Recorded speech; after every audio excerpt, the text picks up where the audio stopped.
एक तरफ किसी भी पुलिसकर्मी को सजा देने में सिस्टम बुलेट ट्रेन की रफ्तार से चलता है।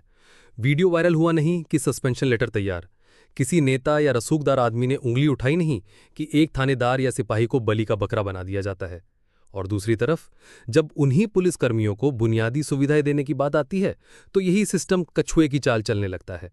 दशकों तक उन्हें टूटी फूटी बैरकों में रहने को मजबूर किया जाता है। एक साप्ताहिक छुट्टी उनके लिए अधिकार नहीं बल्कि एक पायलट प्रोजेक्ट या एहसान की तरह होती है। तो सवाल यह है कि ऐसा क्यों है? क्यों एक पुलिसकर्मी को सजा तो तुरंत मिलती है लेकिन सुविधाएं नहीं? क्यों सिस्टम उन्हें तोड़ने के लिए तो हमेशा तैयार रहता है लेकिन उन्हें बनाने के लिए नहीं? और सबसे बड़ा सवाल कि क्यों हमारे नेता, चाहे वो किसी भी पार्टी के हों, इस मुद्दे पर सिर्फ खोखले भाषण देते हैं लेकिन असल में कुछ नहीं करते? आज हम इस वर्दी के पीछे छिपे कड़वे सच की परतों को खोलेंगे। चलिए शुरू करते हैं। पुलिस का असली बॉस कौन है? कानून, संविधान या फिर राजनीतिक आका? उत्तर प्रदेश का उदाहरण देखिए। पिछले कई सालों से राज्य के पास कोई स्थायी परमानेंट डीजीपी है ही नहीं। एक के बाद एक कार्यवाहक यानी एक्टिंग डीजीपी नियुक्त किए जा रहे हैं। क्यों? क्योंकि सुप्रीम कोर्ट ने 2006 के ऐतिहासिक प्रकाश सिंह केस में कहा था कि डीजीपी का कार्यकाल कम से कम 2 साल का होना चाहिए ताकि वो राजनीतिक दबाव से मुक्त होकर काम कर सकें। लेकिन एक्टिंग डीजीपी की नियुक्ति करके इस नियम की आत्मा को ही मार दिया जाता है। एक एक्टिंग डीजीपी को कार्यकाल की कोई सुरक्षा नहीं होती। वो अपनी कुर्सी के लिए हमेशा मुख्यमंत्री की तरफ देखता रहता है।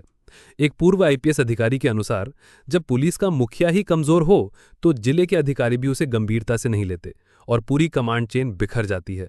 और जब नेतृत्व ही कमजोर हो तो सजा एक राजनीतिक हथियार बन जाती है। याद है कवयित्री मधुमिता शुक्ला हत्याकांड? जब जांच तत्कालीन मुख्यमंत्री मायावती के करीबी बाहुबली नेता अमरमणि त्रिपाठी तक पहुंची तो जांच कर रहे 2 ईमानदार आईपीएस अधिकारियों महेंद्र लाल का और अमिताभ यश को जांच में देरी जैसे बहानों के तहत सस्पेंड कर दिया गया। असली मकसद था जांच को पटरी से उतारना। इस एक घटना ने पूरी पुलिस फोर्स को संदेश दे दिया कि अगर किसी ताकतवर नेता पर हाथ डालोगे तो तुम्हारा करियर खत्म। या फिर जब जनता का गुस्सा शांत करना हो, लखनऊ में जब एक महिला से छेड़छाड़ का वीडियो वायरल हुआ तो मुख्यमंत्री ने तुरंत 3 सीनियर अधिकारियों का तबादला कर दिया और पूरी चौकी को सस्पेंड कर दिया। एक्शन जरूरी था लेकिन जिस रफ्तार से यह हुआ वो एक उचित जांच से ज्यादा पब्लिक को दिखाने का तमाशा लगता है। इस सब का नतीजा क्या होता है? पुलिस का इकबाल यानी उसकी अथॉरिटी खत्म हो जाती है। अपराधी जानते हैं कि वो जांच करने वाले अफसर पर राजनीतिक दबाव डलवा के उसे हटवा सकता है।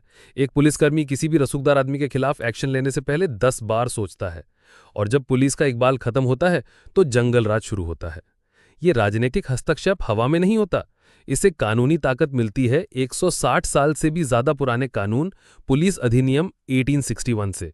ये कानून आजाद भारत की जनता की सेवा के लिए नहीं बना था। इसे अंग्रेजों ने 1857 के विद्रोह को कुचलने के ठीक बाद बनाया था। इसका एकमात्र मकसद था एक ऐसी पुलिस फोर्स बनाना जो जनता को डराकर दबाकर रख सके और ब्रिटिश राज को बनाए रखे। यह पब्लिक फ्रेंडली नहीं, पब्लिक फ्राइटनिंग फोर्स थी। और इसी कानून की धारा 3 पुलिस का अधीक्षण यानी सुपरिंटेंडेंस राज्य सरकार के हाथों में देती है। आजादी के बाद हमारे नेताओं ने इस शब्द का मतलब निकाला पूरा नियंत्रण। इसी धारा की वजह से सरकारें पुलिस के तबादलों, पोस्टिंग और जांचों में सीधे दखल दे पाती हैं। ये कानून ही पुलिस को राजनीतिक कार्यपालिका का गुलाम बनाता है। इस कानून में जनता के प्रति जवाबदेही का कोई जिक्र तक नहीं है। कोई स्वतंत्र शिकायत अथॉरिटी नहीं, कोई बाहरी निगरानी नहीं। जब एक पुलिस वाला किसी नेता के गैरकानूनी आदेश पर काम करता है तो जनता के पास शिकायत करने के लिए कोई मंच ही नहीं होता। ये कानून बड़े अधिकारियों और नेताओं को बचाता है और छोटे पुलिसकर्मियों को बलि चढ़ने के लिए असुरक्षित छोड़ देता है। अगर राजनीतिक दबाव और पुराने कानून बाहरी हथकड़ियां हैं तो पुलिस के अंदर की अमानवीय काम करने की स्थितियां वो चक्की हैं जो उन्हें भीतर से पीस देती हैं। ये कोई संयोग नहीं, ये एक डिजाइन है। एक थका हुआ, तनावग्रस्त और उपेक्षित बल कभी अपने हक के लिए नहीं लड़ सकता। गृह मंत्रालय के तहत आने वाली बीपीआरडी की रिपोर्ट के अनुसार अधिकतर 90% पुलिसकर्मी दिन में 8 घंटे से ज्यादा काम करते हैं। 73% को महीने में एक बार भी साप्ताहिक छुट्टी नहीं मिल पाती और जो मिलती भी है उनमें से 80% को छुट्टी के दौरान वापस ड्यूटी पर बुला लिया जाता है। ये सिर्फ काम के घंटे नहीं, ये एक अंतहीन शोषण है। और सिर पर छत? उत्तर प्रदेश सरकार ने खुद माना है कि 2017 से पहले बड़ी संख्या में पुलिसकर्मी जीर्ण शीर्ण बैरकों में रहने को मजबूर किए जाते थे।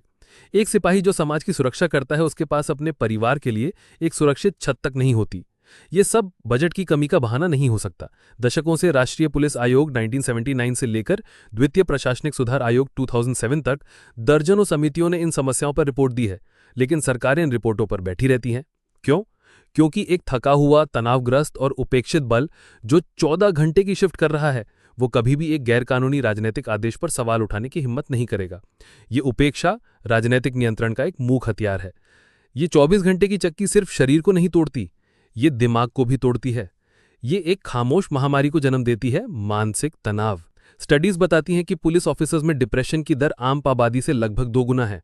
आत्महत्या, भारत में पुलिसकर्मियों के बीच आत्महत्या की दर खतरनाक रूप से ज्यादा है, और जब एक पुलिसकर्मी अंदर से टूट जाता है तो उसका व्यवहार हिंसक हो जाता है। बीपीआरडी की रिपोर्ट खुद मानती है कि लंबे काम के घंटे और थकान जनता के साथ असभ्य और आक्रामक व्यवहार का एक बड़ा कारण है। वैज्ञानिक शोध भी पुलिस के तनाव और क्रूरता के बीच सीधा संबंध दिखाते हैं। तो अगली बार जब आप किसी पुलिस वाले के दुर्व्यवहार का वीडियो देखें तो एक पल के लिए सोचिएगा कि उस एक घटना से पहले सिस्टम ने उस व्यक्ति के साथ कितना दुर्व्यवहार किया होगा। सिस्टम पहले पुलिसकर्मी को तोड़ता है और फिर उसके टूटे हुए व्यवहार के लिए उसे ही दोषी ठहराता है। अब आते हैं मूल सवाल के उस हिस्से पर कि क्यों एक सिपाही या सब इंस्पेक्टर को तुरंत सजा मिल जाती है लेकिन एक बड़े आईपीएस अधिकारी या नेता को नहीं। इसका जवाब है भारतीय पुलिस के अंदर की सामंती वर्ग व्यवस्था में। यहां एक नहीं, 2 पुलिस फोर्स हैं। सबसे नीचे 86% कांस्टेबलरी और सबसे ऊपर 1% आईपीएस। कांस्टेबलरी जो पुलिस फोर्स का 86% है, जमीन पर सारा काम करती है, लेकिन उनके पास प्रमोशन के कोई खास मौके नहीं होते। ज्यादातर सिपाही हवलदार के रूप में ही रिटायर हो जाते हैं। आईपीएस अधिकारी को नौकरशाही और नियमों का एक सुरक्षा कवच मिला हुआ है, जबकि एक कांस्टेबल या सब इंस्पेक्टर पूरी तरह से अपने स्थानीय वरिष्ठों और राजनीतिक आकाओं की दया पर निर्भर है। ये डिजाइन नेताओं के लिए बहुत सुविधाजनक है। वे नेतृत्व यानी आईपीएस को अपने साथ रखते हैं और जब भी कोई संकट आता है तो जनता के गुस्से को शांत करने के लिए निचले रैंक के किसी पुलिसकर्मी की बलि दे देते हैं। ये एक वफादार अफसर वर्ग और एक डिस्पोजेबल सैनिक दल बनाता है। तो फिर कोई कुछ करता क्यों नहीं? क्यों कोई भी राजनीतिक दल, चाहे वो सत्ता में हो या विपक्ष में, इस सिस्टम को ठीक करने के लिए आवाज क्यों नहीं उठाता? क्योंकि पुलिस सुधार का पूरा विमर्श एक सुनियोजित धोखा है। 2006 में सुप्रीम कोर्ट ने प्रकाश सिंह वर्सेस भारत संघ मामले में पुलिस को राजनीतिक हस्तक्षेप से बचाने के लिए 7 निर्देश दिए थे। ये निर्देश एक क्रांति ला सकते थे, लेकिन हुआ क्या? देश के सभी राजनीतिक दलों ने मिलकर इन सुधारों को व्यवस्थित रूप से नष्ट कर दिया। 2020 तक एक भी राज्य ने इन निर्देशों का पूरी तरह से पालन नहीं किया था। राज्यों ने कागज पर तो आयोग बना दिए, लेकिन उन्हें इतना शक्तिहीन बना दिया कि वो सरकार के खिलाफ कुछ भी ना कर सकें। उत्तर प्रदेश जैसे राज्यों ने तो स्थायी डीजीपी की नियुक्ति ना करके सीधे सीधे सुप्रीम कोर्ट के आदेश का मजाक उड़ाया है। और घोषणा पत्र, वो तो और भी बड़ा मजाक है। कांग्रेस ने 2017 के यूपी चुनाव में प्रकाश सिंह के निर्देशों को लागू करने का वादा किया। बीजेपी ने 2019 के राष्ट्रीय घोषणा पत्र में पुलिस को नागरिक अनुकूल बनाने और सुधारों का वादा किया। लेकिन जब सत्ता में होते हैं तो यही पार्टियां सुधारों को कमजोर करती हैं। क्यों? क्योंकि असली सुधार का मतलब है पुलिस पर से अपना नियंत्रण छोड़ना, और अपनी इस प्राइवेट आर्मी को कोई भी पार्टी छोड़ना नहीं चाहती। वे मॉडर्नाइजेशन यानी नई बंदूकें, नई गाड़ियां की बात करेंगे क्योंकि इसमें पैसा भी है और नियंत्रण भी बना रहता है, लेकिन वो स्वायत्ता और जवाबदेही की बात नहीं करेंगे। तो अब हम वापस अपने मूल प्रश्न पर आते हैं कि पुलिसकर्मियों को सजा जल्दी और सुविधाएं देर से क्यों मिलती हैं? क्योंकि त्वरित सजा नियंत्रण का एक उपकरण है और सुविधाओं से वंचित रखना अधीनता का एक उपकरण है। ये दोनों एक ही सिक्के के 2 पहलू हैं, जिसे राजनीतिक वर्ग अपने फायदे के लिए इस्तेमाल करता है। एक सुरक्षित समाज की यात्रा कानून के रखवालों को सम्मान और न्याय देने से ही शुरू होती है। एक पुलिस बल जिसकी देखभाल की जाती है वही अपने नागरिकों की देखभाल करेगा।